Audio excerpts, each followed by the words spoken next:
Sua visão, o que contribuiu para a derrota do Goiás e também se após esse resultado você ainda acredita de fato no acesso do Goiás. Boa noite a todos. O jogo não foi aquilo que nós esperávamos, né? Eu vi o Goiás com uma certa dificuldade no primeiro tempo, né? Acabou tomando um gol de pênalti num lance que sempre vai gerar uma certa dúvida, mas enfim. E após o gol, eu acho que o Vila Nova passou a se defender com um pouquinho mais de segurança, né? O Goiás até melhorou na segunda etapa, ficou um time mais leve, chegou mais, incomodou, acertou a trave, mas não conseguiu empatar, fruto talvez de não ter entendido aquilo que seria o clássico, né? Quando você joga um clássico, seja ele qual for, aonde for, você tem que ter algo mais ao seu favor, né? E não contra. Eu acho que o Vila soube entender melhor o que era a partida, embora tenha se defendido a maior parte do jogo, fez muito bem e nós não tivemos a competência necessária para ir lá e botar a bola na rede. Isso eu acredito, porque matematicamente nós ainda temos chance. Então, enquanto matematicamente houver chance, a gente tem que acreditar. A nossa profissão, a nossa dignidade faz com que a gente tenha que agir dessa forma. Mancini, boa noite. Boa noite. Como eu não acredito, acho a gente fica falando de Série A para o Goiás, que é uma bobagem, né? Um time que está 12º colocado, não vence 2 seguidas, não vai vencer 8, pelo menos para mim. Eu queria que você falasse, e o Goiás também não vai cair, está 41 pontos, com certeza vai chegar aos 45. Você viu muita coisa aqui no Goiás Esporte Clube desde que chegou. Confusão de diretoria, situações que aí dentro a gente fica sabendo e às vezes a gente não noticia ou não vem perguntar aqui para não, né, porque também a gente não tem prova, e você sabe de todas as situações que acontecem aqui no clube. O Goiás é um time que possivelmente, entre os clássicos do Brasil, tem como maior freguês o Vila. Esse ano jogou 5 vezes, perdeu 3, uma que empatou, o Vila tirou o Goiás aqui dentro, perdeu para o Goiânia aqui dentro da Serrinha, ou seja, o Goiás está realmente vivendo um dos piores momentos da sua vida. Pela experiência que você tem, eu queria que você falasse, outra bobagem também, negócio de entrevista, de não dar entrevista, não sei se foi você ou se foi o Andrino, parece que foi o Andrino, outra bobagem, negócio que não tem nada a ver, não sei quem foi, né? O time ganha do Santos, poderia dar entrevista, um clássico aqui, mas não é isso que está acabando com o Goiás. Eu queria que você falasse a experiência que você tem, não para agora, do que você pode vislumbrar para o futuro e o que precisa ser mudado do Goiás, do que você viu, do que você pode falar, claro que tem muita coisa que você não pode falar, para que o Goiás, torcedor que está indo embora agora, revoltado, né, possa o Goiás, quem sabe o ano que vem, voltar a ser aquele time que tinha aqui bons resultados e conquistava os objetivos durante um ano. Eu vou te falar com a máxima sinceridade, tá? Eu cheguei aqui no Goiás sabendo que o Goiás era uma equipe de muita estrutura e realmente é. Mas existem muitos problemas, né? E os problemas muitas vezes eles acabam de certa forma influenciando dentro de campo. É óbvio que eu não vou aqui ficar expondo porque eu também, essa não é a minha função. A minha função aqui é falar sobre o jogo. Mas é óbvio que tudo aquilo que acontece e vai contra aquilo que você tem que fazer num clube de futebol em termos de planejamento, acaba influenciando. O planejamento de um time de futebol é talvez o mais importante ao lado da pré-temporada do jogador. Nós estamos em outubro de 2024. Nós ainda não temos nada para 2025. Então eu já estou te apontando aqui um fato que, independente de quem vai estar sentado nessa cadeira, independente de quem vai estar sentado em outras cadeiras do clube, a gente tem que começar o planejamento de 2025, porque ele é importante para que o Goiás não chegue no final do ano e, quando for montar o seu elenco, pegue peças de prateleira de terceira qualidade.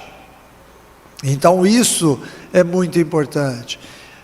nós já poderíamos estar começando a fazer o planejamento de 2025, independente de quem vai ficar no clube, até para passar para quem chegar uma coisa mais sólida, uma coisa mais arrumada.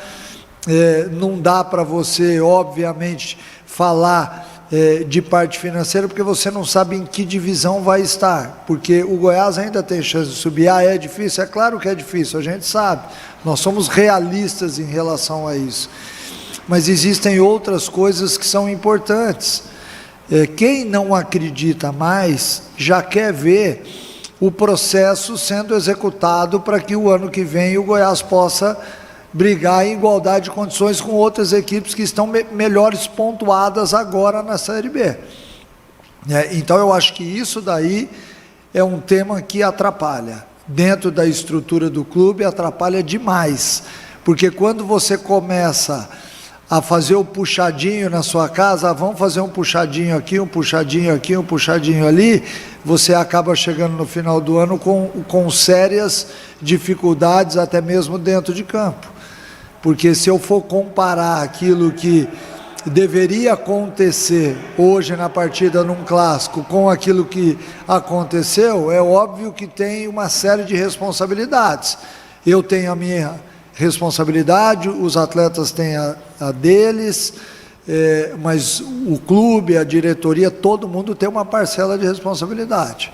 Então, que isso fique bem claro, ninguém aqui está usando isso como desculpa, porque daqui a pouco a gente vai voltar a falar do jogo, e eu falo que se você quiser até fazer uma outra pergunta sobre o jogo, mas eu acho que era bom também dar uma esclarecida nisso daí, porque de certa forma tem um peso muito grande ao longo do ano. É como se você tivesse que fazer um puxadinho a cada semana, e o futebol não é assim. Mancini, André Rodrigues, da Band News, Fera do Esporte, pegando o gancho do Júnior aqui sobre a questão de entrevistas, só um reconhecimento. Perde ou ganha ou empata, você está aqui, atendendo a imprensa. Isso vai acontecer. Quando o Goiás ganha, é impressionante, tanto pipoca ali, a zona mista. É um jogador atrás do outro, tropeçando no outro na entrevista. O diretor de futebol podia vir aqui atender a imprensa hoje, o CEO do Goiás podia vir aqui hoje. Não é atender a gente não, é dar satisfação para o torcedor. Então, só esse reconhecimento com relação a você, tá? E aí que vem a pergunta. Eu lembro, na coletiva pré-jogo para Goiás e Santos, uma resposta sua, você colocou: uma situação bem diferente da outra, do técnico chegar no início de um planejamento para a temporada e chegar já com o barco andando. Quero pegar esse gancho seu. Por quê? Desde a época do Zanardi, eu já ouvi aqui no Goiás pessoas colocando: esse time desse ano é o pior time da história do Goiás na questão custo-benefício. O Goiás nunca investiu dessa forma, tá? Na questão financeira, como investiu esse ano. Então, na questão custo-benefício, seria o pior time da história do Goiás. Eu ouço isso desde a época do Zanardi. Aí que vem a pergunta para você. Se você tivesse chegado no início da preparação, do planejamento, pegando o gancho da sua colocação anterior, o que você teria feito diferente com relação à montagem desse elenco do Goiás? Olha, uma montagem de elenco, é óbvio que sempre quem monta baseado naquilo que enxerga do futebol. Em termos de característica, eu com certeza teria montado uma equipe diferente, porque uma das dificuldades que eu tenho hoje é fazer com que a equipe jogue da maneira como eu quero. E infelizmente eu já tive que abrir mão de algumas coisas, porque em termos de característica a gente não pode forçar o jogador a jogar de uma maneira que ele não está acostumado, que a característica dele faz com que ele não consiga. Eu acho que esse é um ponto fundamental. Quando você tem um bom planejamento e você monta a tua equipe com o tempo, o treinador, a comissão e tudo mais, ele pode ser cobrado de uma forma diferente. Porque é óbvio que eu estou muito chateado hoje com tudo que eu vi dentro de campo, com o resultado, e imagino aquilo que o torcedor está sentindo também, mas a gente não pode a cada 7 dias, o Mancini é bom, não, o Mancini não é bom, o Hever é bom, não, o Hever não é bom. Você ganha, você tem o seu valor, você perde, você não tem mais o valor. E isso se estende para todos os profissionais que estão dentro do Goiás. A gente tem que decidir se todo mundo é bom, se todo mundo não é, ou se todo mundo é mais ou menos. Porque isso acaba, de certa forma, impactando, porque quando você enfrenta o Santos da forma como nós enfrentamos, e você tem um bom resultado, e você vê atletas rendendo acima do que vinham rendendo, e aí chega no clássico uma semana depois, gerando o jogo do Santos uma confiança absurda para hoje, e você vê que o time não conseguiu andar, acho eu que muito por falta de alma, e alma é uma coisa muito peculiar de cada pessoa, né? Não é simplesmente você cobrar do jogador que ele tenha alma, a alma está dentro do cara, né? Então, eu já sei o porquê que o Vila ganhou a maior parte dos jogos, com um time, talvez, na minha opinião, e aí eu vou dar a minha opinião, inferior ao time do Goiás, tecnicamente. Mas foi um time que fez mais faltas, que brigou mais, que soube jogar a partida, que deu sorte no jogo, porque o lance do pênalti é um lance de sorte. Nós tivemos um lance com o Breno na segunda etapa, que na minha opinião, porque eu já vi o lance na TV, foi pênalti, porque o atleta do Vila toca nas costas do Breno, ele poderia ter dado pênalti, e nós estaríamos falando aqui de um empate também ruim para as duas equipes, porque nenhuma das duas equipes jogou um futebol bonito. Mas para se jogar um clássico, muitas vezes o futebol bonito tem que ser deixado de lado. Você tem que ser eficiente. O Vila foi eficiente e acabou levando a vitória. Mancini, e até com base nisso também, seria um elenco, então, assim, meio que de derrotados, porque os caras têm tudo, inclusive aumento de premiação. Ganham muito bem, são até... isso minha opinião, até muito mimados, jogador de futebol é muito mimado, blindado de todas as formas, aí não dá entrevista, seria a melhor profissão do mundo, eu acho que é jogar no Goiás. Então, assim, é um elenco meio que de derrotado, falando a verdade? Não, eu não diria isso, né? Porque eu acho que essa é uma palavra muito forte, e tem muitos atletas que são vencedores no elenco, que tem história, enfim. Mas quando a gente fala de uma geração, aí eu assino embaixo isso que você está falando. Hoje a gente não pode mais falar nada, não pode mais cobrar, não pode mais usar termos, porque tudo é ofensivo, tudo ofende, tudo machuca.